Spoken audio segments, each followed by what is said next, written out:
এবার প্রতিমা দর্শনে বিশেষ ব্যবস্থাপনা প্রবীণদের জন্য। প্রবীণরা যাতে সুষ্ঠুভাবে মাকে দর্শন করতে পারেন সে বিষয়ে উদ্যোগ নিয়েছেন হাবড়া পুরসভা।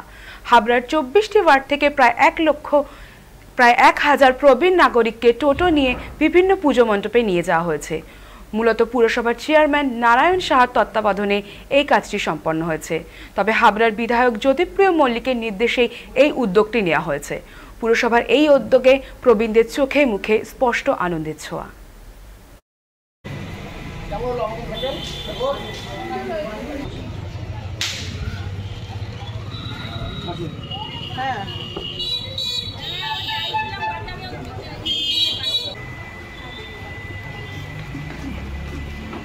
দেখলেন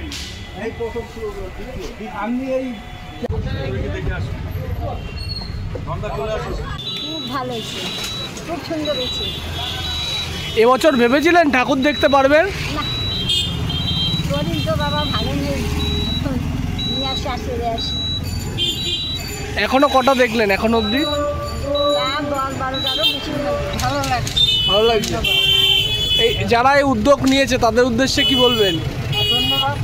যারা প্রবীণ মানুষ আছেন, যারা বাড়িতে বসে থাকেন, ঠাকুর দেখতে পারেন না, তাদেরকে ঠাকুর দেখানোর একটা ব্যবস্থা আমাদের হয় হাবড়া পৌরসভার উদ্যোগে। আমরা এবছরও সেই ঠাকুর দেখানোর প্রোগ্রামটা আমরা শুরু করেছি।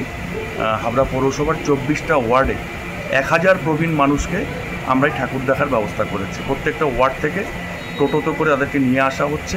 আজকে আমাদের বিভিন্ন যে ওয়ার্ডগুলো আছে, প্রত্যেক ওয়ার্ড তাদের নিজেদের দায়িত্বে তারা এক একটা ওয়ার্ড থেকে 10টা করে পুজো মণ্ডপকে তারা দেখাচ্ছে।